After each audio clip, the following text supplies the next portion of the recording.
ओम शांति। मुरली है 1 अप्रैल 2023। बाप दादा के मधुर महावाक्य। मीठे बच्चे, लक्ष्य सोप से आत्मा रूपी वस्त्र को साफ करो। अंदर में कोई भी मैल नहीं रहनी चाहिए। लक्ष्य सोप से आत्मा रूपी वस्त्र को साफ करो। अंदर में कोई भी मैल नहीं रहनी चाहिए।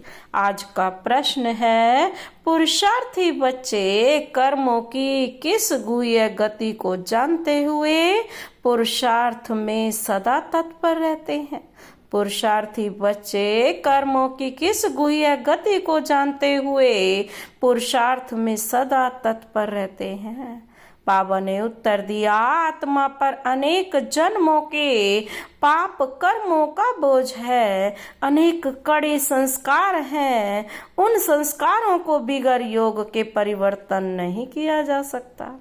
आत्मा पाप कर्म करते करते बिल्कुल मैली हो चुकी है, इसलिए इसको साफ करने की मेहनत करनी है। वह याद के सिवाय साफ नहीं होगी। याद में तूफान भी आएंगे, लेकिन कितने भी तूफान आए वह पुरुषार्थ में सदा लगे रहेंगे। आज का गीत है, मैं एक नन्हा सा बच्चा हूँ। बाप के बच्चे बनने से हर विकर्म से बच जाएंगे। ओम शांति। अब जो आकर के बाप के बच्चे बनते हैं वह खुद ही कहते हैं, हे बाबा मैं अभी नया छोटा बच्चा हूँ। कोई 1 मास का, कोई 8 रोज का है। यहाँ तो सब छोटे हैं ना। नए बच्चे कहेंगे हम छोटे हैं। कोई को 20, कोई को 15 वर्ष हुए हैं। वृद्धि को पाते रहते हैं। कहते हैं बच्चा तो बना हूँ, परंतु हूँ छोटा बच्चा। हमको भी अपना वर्षा दे देना, या हमारे ऊपर भी ज्ञान वर्षा करना। ज्ञान वर्षा तो होती है ना। इनको भाग्यशाली रथ कहा जाता है। जिसने ज्ञान गंगा लाई वह ज्ञान अमृत लाया। उनके नाम बहुत हैं, भागीरथ भी है, अर्जुन भी है, दक्ष प्रजापति भी कहते हैं। है तो एक ही प्रजापिता, तो सभी को लक्ष्य देते हैं। बहुत बच्चे आते हैं जिनके वस्त्र बिल्कुल मैले पुराने हैं। कोई कपड़े कैसे हैं, कोई कैसे हैं, ये शरीर कैसे हैं। कोई मैले हैं, कोई पुराने हैं, कोई तो ऐसे सड़े हुए हैं जो धोने से एकदम फट पड़ते हैं। कहते हैं यह धोबी घाट कितने वर्षों से चलता आ रहा है। कपड़े धोते ही आए हैं, कोई तो अच्छे हो गए, कोई को तो कितना भी साफ करो फिर भी मैले के मैले रह जाते हैं। ज्ञान की सोटी जोर से लगाओ तो फट पड़ते हैं, अर्थात फार गति दे देते हैं, भाग जाते हैं। जो साफ नहीं होते, शुद्ध होकर औरों को शुद्ध नहीं बनाते, तो समझा जाता है इनकी तकदीर में नहीं है। जो खुद अच्छे बन जाते हैं वह औरों के भी कपड़े धोते रहते हैं। यह धोबी घाट भी है। बाबा कहते हैं आत्मा प्योर होने से फिर शरीर भी प्योर मिलता है। सांवरे से गोरे बन जाते हैं। सांवरे तो इस समय सभी हैं। बाप तो आए हैं ना बिल्कुल ही शाहन का शाह बनाने, क्योंकि बाप आत्मा तो सब है ना। इस जन्म का तो पता लग जाता है, लेकिन आगे जन्मों का पता नहीं पड़ता है। समझाते हुए फिर भी नहीं समझते, नहीं सुधरते, तो समझा जाता है शायद आगे कोई पतित होंगे जो संस्कार सुधरते नहीं। जैसे गर्म तवे पर पानी पड़ते ही सूख पड़ता है ना, एकदम सूख जाता है। भगवान आकर ये लक्ष्य सोप से साफ करते हैं हमें। हमारा लक्ष्य क्या है? लक्ष्मी नारायण बनना।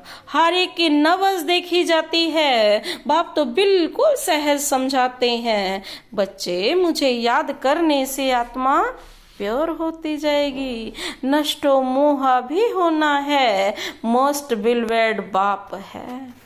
आधा कल्प भक्तों ने भक्ति की है, द्वापर से लेकर वही फिर देवी देवता बनने वाले हैं, मालूम पड़ जाता है। बाप कहते हैं उठते बैठते मुझ बाप को याद करो। जैसे कुमार कुमारी की सगाई हो जाती है तो एक दो की याद रहती है ना, यहाँ तो साजन को और ही छोड़ भागंती हो जाते हैं। जो साजन स्वर्ग का मालिक बनाते उनको याद ही नहीं करते। ऐसे और कोई कह न सके मैं कल आप पहले मुआफिक अजामिल जैसी पाप आत्माओं का उद्धार करने आया हूँ।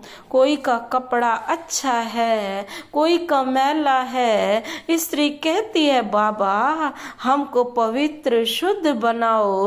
पुरुष फिर कहते मैं तो विकार बिगर रह नहीं सकता हूँ। झगड़ा पड़ जाता है। अपलाओं पर कितने अत्याचार होते हैं, जो पवित्र नहीं बनते वह कितने विघन डालते हैं। सन्यासियों को तो कोई रोक नहीं सकता, गवर्नमेंट भी कह नहीं सकती कि तुम्हारे बाल बच्चे की संभाल कौन करेगा। यहाँ इस पर झगड़ा होता है। एक पवित्र बनते, दूसरा फिर अजामिल पापी रह जाते। जो पक्के निश्चय बुद्धि बन जाते वह कोई की परवाह नहीं करते, बिल्कुल ही नष्टो मोहा हो जाते हैं। राजाई को भी ठोकर मार देंगे। भक्ति मार्ग में मीरा का मिसाल है ना, मीरा ने सारे राजपाट त्याग दिए। भक्ति मार्ग में ऐसे बहुत हुए हैं, यहाँ मुश्किल निकलते हैं। हाँ ऐसे भी निकलेंगे, कहेंगे हमको तो पवित्र बनना है, फट से कहेंगे हमको राजाई की कोई परवाह नहीं है। जैसे उन राजाओं को रानियों की परवाह नहीं रही, छोड़ दिया, वैसे अब रानियां निकलेंगी जो राजाओं की परवाह नहीं करेंगी। बस हम तो स्वर्ग के मालिक बनते हैं। भक्ति मार्ग में राजाओं के नाम हैं जिन्होंने सन्यास किया है। अभी तो यह है ज्ञान मार्ग। हर एक समझ सकते हैं हम कहाँ तक धोबी बने हैं। क्यों ना अच्छा धोबी बने, धोबियों में भी नंबरवार होते हैं ना। विलायत में कपड़े धोने के लिए भेजे जाते हैं तो जरूर वह अच्छे कपड़े साफ करते होंगे।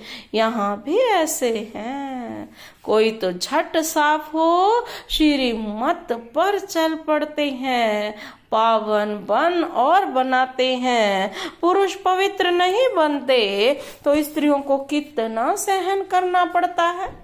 आजकल तो बहुत संभाल रखनी पड़ती है, क्योंकि हर एक मनुष्य 5 भूतों के वश है। क्रोध के वश भी बहुत नुकसान कर देते हैं। कहते हैं बाबा हम परवश हो गए, देह अहंकार आ जाता है। देह अहंकार आने से ही फिर और विकार आ जाते हैं। अपने को देही समझ बाप को याद नहीं करेंगे तो रजिस्टर खराब हो जाएगा। मनसा में तूफान तो आएंगे परंतु कर्म इंद्रियों से नहीं करना है। बाप कहते हैं विश्व का मालिक बनना कोई मासी का घर थोड़े ही है। लक्ष्मी नारायण तो स्वर्ग के मालिक बने तो जरूर कुछ तो पुरुषार्थ किया है ना। बरोबर बाप बैठ स्वर्ग के लिए राजा रानी बनाते हैं तो बाप की श्रीमत पर चलना है। एक बाप की ही श्रीमत है, बाकी सब है भूत मत। श्रीमत को भूले और यह भूत आए, झट माया वार कर कांग नीचे करा देती है। अपने को देखना चाहिए मैं कहाँ तक मैला हूँ। अच्छे बच्चे कुमार का आदि है ना, दादी प्रकाशमणि सर्विस कर रही हैं, बच्चे मूत पलीती कपड़ों को धोने, 5 विकारों पर जीत पहनाने जाते हैं। कोई को काम का भूत आया तो एकदम नाम बदनाम कर देते हैं। गंदा हो गया तो उनको बी के थोड़े ही कहेंगे, उनका फिर रजिस्टर एकदम खराब हो जाता है। बाबा कितना सटका मारते हैं साफ करने लिए, कहते हैं बाप को याद करो तो कपड़ा साफ होगा, नहीं तो भूत आते रहेंगे। धारणा नहीं होती है तो समझना चाहिए मैं कोई बहुत मैला हूँ, आगे जन्म में शायद हम बहुत गंदे थे, शर्म आना चाहिए। पुरुषार्थ नहीं करते तो बाबा कहते गंदे के गंदे रह जाते, लायक नहीं बनते। तुम यहाँ आते हो लायक बनने, अच्छे कपड़े होंगे तो सूर्यवंशी व चंद्रवंशी बनेंगे। बाबा ने अब बेहद की विशाल बुद्धि दी है। सारी दुनिया के चक्र को तुम जान गए हो। मनुष्य कहते भी हैं हे पतित पावन, तो वह जरूर एक ही होगा जिसको ही हेवनली गॉड फादर कहा जाता है, वह है निराकार। 5000 वर्ष हुए जबकि यह धोबी घाट निकला था। बाप कहते हैं 5-5 हजार वर्ष बाद धोबी घाट भारत में ही बनाता हूँ। इस योग से तुम एवर पावन बन जाएंगे, फिर 21 जन्म तुमको पतित नहीं होना नहीं है, वहां माया ही है नहीं है। पावन बनने बिगड़ तुम वैकुंठ जा नहीं सकेंगे। प्रजा तो बहुत बनती है परंतु इसमें राजी नहीं होना चाहिए। गाते हैं तुम मात पिता हम बालक तेरे, तुम्हारी कृपा से राजाई के सुख घनेरे पाए, ना कि प्रजा के। यह तो है ही दुख धाम, भल धनवान है कोई अच्छे कर्म किए हैं, यह है लौकिक राजाई। स्वर्ग की है पारलौकिक राजाई, दोनों कैसे मिलती हैं यह भी तुम बच्चे जानते हो। बाप कहते हैं मेरी श्रीमत पर चलने से फिर 21 जन्म तुम सजाएं नहीं भोगेंगे। ऐसे नहीं धंधा आदि छोड़ यहाँ बैठ जाना है, बच्चों की तुमको पालना करनी है, तुम्हारी रचना है। धंधा धोरी में घाटा व फायदा तो होता ही है, सतयुग में तो है प्रारब्ध, वहाँ घाटे आदि की कोई बात नहीं। यहाँ तुम श्रीमत से इतना फायदा करते हो जो 21 जन्म घाटे की कोई बात नहीं। पूरा ज्ञान न लेने से फिर दर्जा कम मिलेगा, श्रीमत पर चलने से नष्टो मोहा बनते हो तो अच्छा ही पद पा लेते हो। उनका मान यहाँ ही होता है, नंबर 1 रजाई मिलनी है तो फॉलो करना चाहिए ना माता पिता को। मदर फादर कर्म सीखते और सिखलाते हैं। कहते हैं श्रीमत पर चलो विकारों में ना जाओ, परहेज पर चलो, युक्तियां बहुत बतलाते रहते हैं।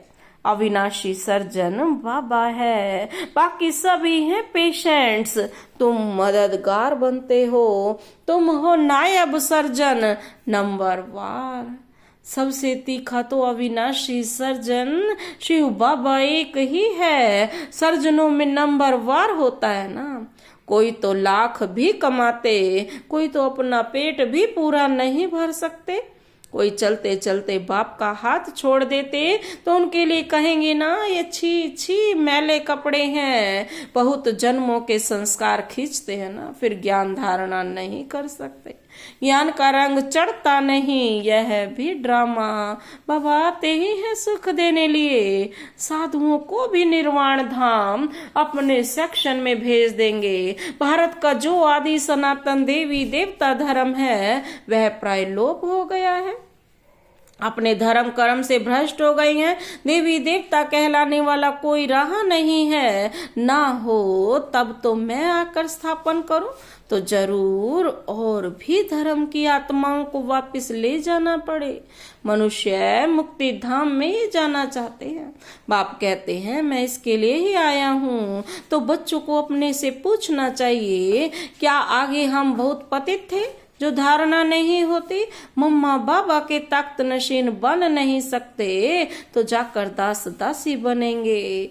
बाप कहते हैं मैं पतितों को पावन बनाने आया हूँ। इस शरीर का आधार लिया है, नहीं तो पतितों को पावन कैसे करूँ? तुम बच्चे कहेंगे बाप द्वारा हम सो देवी देवता पावन बन रहे हैं, अभी बने नहीं हैं, पुरुषार्थी हैं, श्रीमत पर चल श्रेष्ठ बनना है। यह नॉलेज बाप ही देते हैं। नॉलेजफुल एक गॉड फादर को कहा जाता है। वही सारे ब्रह्मांड, मूल वतन, सूक्ष्म वतन, स्थूल वतन, सृष्टि के आदि मध्यांत का समाचार सुनाते हैं। तुम भी नॉलेजफुल बन जाओ। कोई तो नॉलेजफुल बन जाते हैं, कोई तो बिल्कुल धारणा नहीं करते, समझेंगे उनकी तकदीर में नहीं है। अच्छे बच्चे बड़ा अच्छा पुरुषार्थ करते हैं, बाकी घर बार तो संभालना ही है। शुरू में इनों की 14 वर्ष भट्टी रही। कपड़े धोते धोते कितने अच्छे गोरे बन गए। कोई टूट पड़े, कोई मैले के मैले ही रहे। आजकल तो 7 रोज भी मुश्किल ठहर सकते हैं। पहले तो पूरा भट्टी थी, भट्टी नहीं होती थी तो तुम तैयार कैसे होते? ईंटें तो भट्टी में पकती है ना। फिर कोई कच्चे रह जाते, कोई टूट पड़ते हैं। यहाँ भी ऐसे हैं। बहुत कपड़े फट पड़ते, श्रीमत पर नहीं चलने से साफ नहीं होते हैं।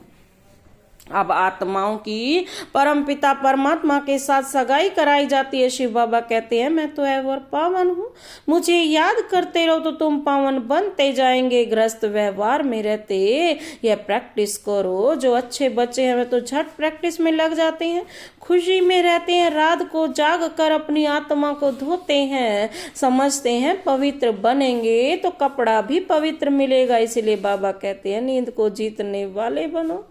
बाप को याद करो तो आत्मा पवित्र होगी। अमृत वेले का समय अच्छा है, उसी समय याद करने की राय देते हैं। नींद आए तो आंखों में तेल लगा लो, मतलब पुरुषार्थ करो। श्रीमत मिलती है याद करो। भलमाया तूफान लाए तो भी तुम बाबा को याद करो। अच्छा, मीठे मीठे सिकिलधे बच्चों प्रति माता पिता बाप दादा का याद प्यार और गुड मॉर्निंग।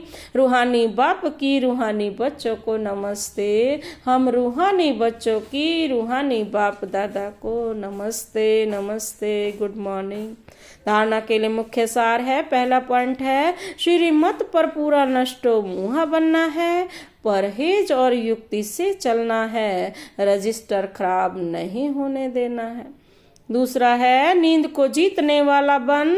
अमृत वेले विशेष आत्मा को साफ बनाने के लिए बाप की याद में रहना है। ज्ञान योग से याद आत्मा को पावन बनाना है। आज का वरदान है एक ही संकल्प में स्थित हो, महातीर्थ की प्रत्यक्षता करने वाले जिम्मेवार आत्मा भव। आज स्पष्टीकरण है यह आबू विश्व के लिए लाइट हाउस है। इस महातीर्थ की प्रत्यक्षता होने के लिए सार्व ब्राह्मण बच्चों को एक ही संकल्प हो कि हर आत्मा को यहाँ से ठिकाना मिले, सबका कल्याण हो। जब यह शुभ आशाओं का दीपक हर एक के अंदर जगे, सबका सहयोग हो, तब कार्य में सफलता हो। सबके मन से यह आवाज निकले कि यह मेरी जिम्मेवारी है। जब हर एक को ऐसा जिम्मेवार समझेंगे तब प्रत्यक्षता की किरणें अब्बा के घर से चारों ओर फैलेगी। आज का स्लोगन है अंतर्मुखता की विशेषता को धारण कर लो तो सर्व की दुआएं मिलती रहेंगी। अंतर्मुखता की विशेषता को धारण कर लो तो सर्व की दुआएं मिलती रहेंगी। अच्छा, ओम शांति।